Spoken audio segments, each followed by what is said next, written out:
Hello friends, welcome to Techno Electricals. आज हम बात करेंगे सिंक्रोनस मोटर के बारे में। पर उससे पहले जान लेते हैं कि मोटर एक्चुअल में होती क्या है।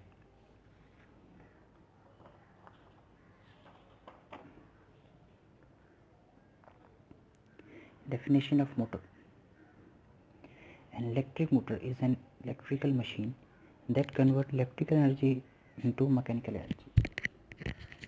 यानी इलेक्ट्रिकल मोटर एक ऐसी मशीन होती है जो इलेक्ट्रिकल एनर्जी को मैकेनिकल एनर्जी में कन्वर्ट करती है। सिंपल भाषा,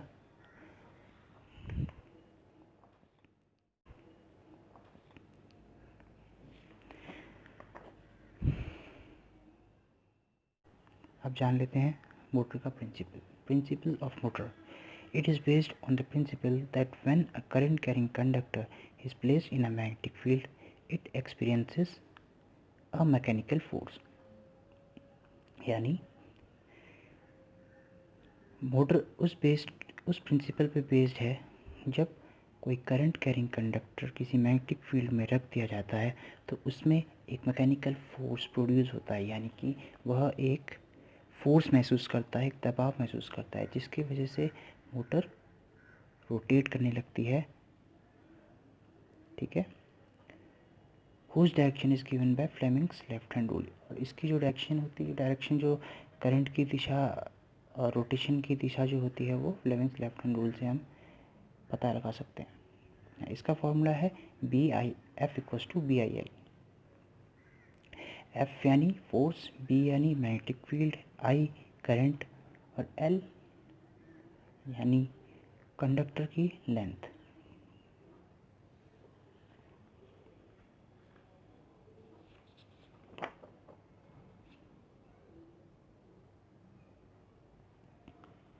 नाउ टाइप्स ऑफ मोटर।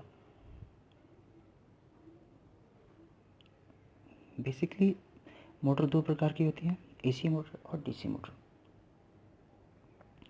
अब डीसी मोटर भी दो प्रकार की होती हैं, जिनमें सिंक्रोनस मोटर होती है और एक इंडक्शन मोटर होती है।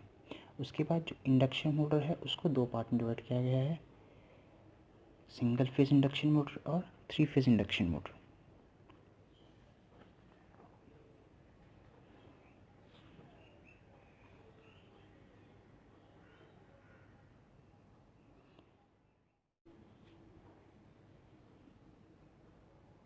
अभी तक हम बात कर रहे थे कि मोटर क्या होती है।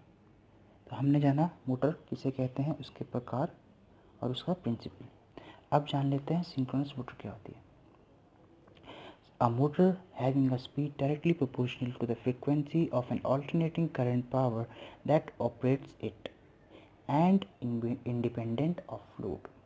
यानी एक ऐसी मोटर जिसकी स्पीड उसकी फ्रीक्वेंसी की डायरेक्टली प्रोपोर्शनल होती है। यानी कि मोटर में जितनी फ्रीक्वेंसी दी जाएगी उतनी ही उसकी स्पीड बढ़ेगी, और जितनी फ्रीक्वेंसी उसकी कम की जाएगी उतनी ही उसकी स्पीड घटेगी। ठीक है। And independent of the load, यानी लोड के बिल्कुल इंडिपेंडेंट होती है। यानी अगर लोड घटेगा या फिर बढ़ेगा तो इसकी स्पीड में कोई फ़र्क नहीं पड़ेगा, ये कॉन्स्टेंटली स्पीड में चलती रहेगी। तो ये है सिंक्रोनस मोटर की डेफिनेशन। अब इसकी कंस्ट्रक्शन देख लेते हैं। Construction of synchronous motor, it consist of stator and rotor. इसमें दो पार्ट होते हैं, एक को स्टेटर कहा जाता है जो कि स्टेशनरी पार्ट होता है, और दूसरा होता है रोटर जो कि रोटेटिंग पार्ट होता है। A stator core is constructed with thin silicon lamination and insulated by the surface coating। जो इसकी स्टेटर कोर होती है वो एक थिन सिलिकन लेमिनेशन से कंस्ट्रक्ट की जाती है, बनाई जाती है, और उसको एक कोटिंग के द्वारा इंसुलेट कर दिया जाता है।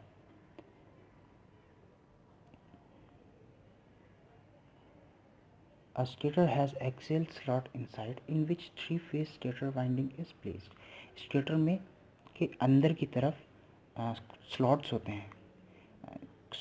हैं जिसमें कि थ्री फेस वाइंडिंग को किया जाता है, थ्री फेस वाइंडिंग उसमें की जाती है। The stator is wound with 3-phase winding for a specific number of poles equal to the rotor pole. Stator में 3-phase वाइंडिंग की जाती है जिसके पोल्स रोटर के पोल्स के इक्वल होते हैं, यानी कि जितने की उसमें नंबर ऑफ पोल, जितने की स्टेटर में पोल्स होंगे उतने ही रोटर में भी पोल्स होंगे। मैं आपको एक चित्र के द्वारा इसे समझा देता हूँ।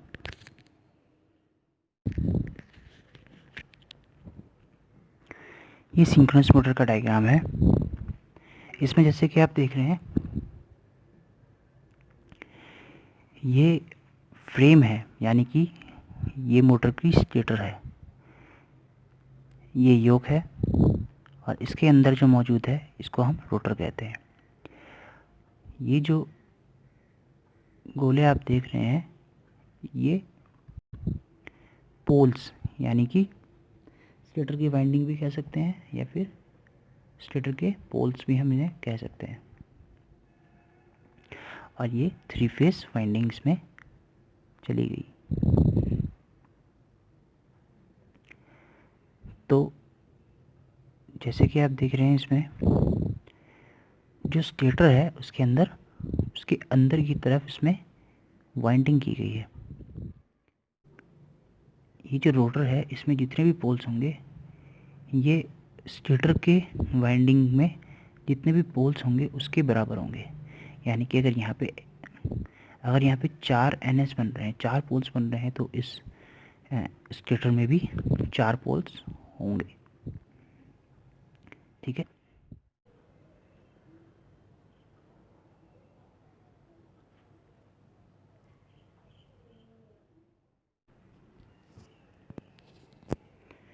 Advantages of synchronous motor. In synchronous motor the speed remains constant irrespective to the load.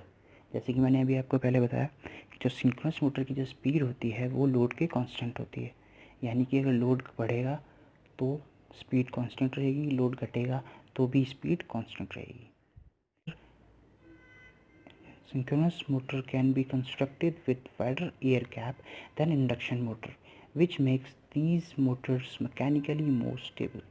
यानी सिंक्रोनस मोटर की जो कंस्ट्रक्शन होती है उसमें जो रोटर और स्टेटर के बीच का जो गैप होता है उसको इंडक्शन मोटर के मुकाबले काफ़ी ज़्यादा रखा जाता है, क्योंकि इसकी वजह से जो मोटर की मैकेनिकली पावर होती है, यानी कि एकदम स्थिर हो जाता है। जो मोटर होती है वो स्थिर रहती है एक जगह पे, हिलती डुलती ज़्यादा नहीं है। In synchronous motor electromagnetic power varies linearly with the voltage,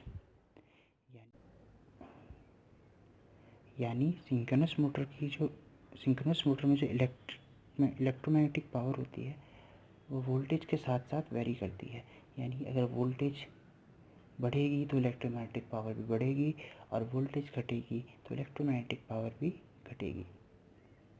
synchronous motor usually operates with higher efficiency, more than 90%, especially in lower speed and unity power factor. Synchronous motor की जो एफिशिएंसी है वो बहुत ज़्यादा हाई होती है, 90% से भी ज़्यादा होती है, स्पेशली जब हम उसे लो स्पीड के लिए यूज़ करते हैं, स्पेशली जब हम उसे लो स्पीड के लिए या फिर यूनिटी पावर फैक्टर के लिए यूज़ करते हैं। तो जो सिंक्रोनस मोटर की जो हाई एफिशिएंसी होती है वो बहुत ज़्यादा हाई होती है, लगभग 90% से भी ज़्यादा। अब हम इसकी डिसएडवांटेजेस देख लेते हैं। Synchronous motor requires DC excitation which must be supplied from external source. Synchronous motor को एक्साइट कराने के लिए हमें किसी बाहरी सोर्स से इसको DC एक्साइटेशन देनी पड़ती है, यानी कि किसी बाहरी सोर्स से, एक्सटर्नल सोर्स से हमें इसको एक्साइट कराना पड़ता है। Synchronous motor are inherently not self starting motors and need some arrangement for its starting and analyse. Synchronous motor self starting नहीं होती हैं और कुछ एक्सटर्नल अरेंजमेंट्स करने पड़ते हैं इसको स्टार्ट करने के लिए और सिंक्रोनाइज करवाने के लिए। The cost of kilowatt output is generally higher than that. इस मोटर की जो पर किलोवाट की आउटपुट कॉस्ट है वो बहुत ज़्यादा पड़ती है इंडक्शन मोटर के मुकाबले। These motors cannot be used for variable speed applications as there is no possibility of speed adjustments. ये मोटर वेरिएबल स्पीड के लिए इस्तेमाल नहीं की जा सकती और बहुत कम पॉसिबिलिटी है कि इसकी स्पीड को एडजस्ट किया जा सके। Synchronous motor cannot be started on load. Its starting torque is 0. Synchronous motor load के साथ कभी भी स्टार्ट नहीं हो सकती क्योंकि इसका जो स्टार्टिंग टॉर्क होता है वो बिल्कुल ज़ीरो होता है। अगर आपको ये वीडियो पसंद आया हो तो इस वीडियो को लाइक, कमेंट और शेयर करें और इस चैनल को सब्सक्राइब करना ना भूलें।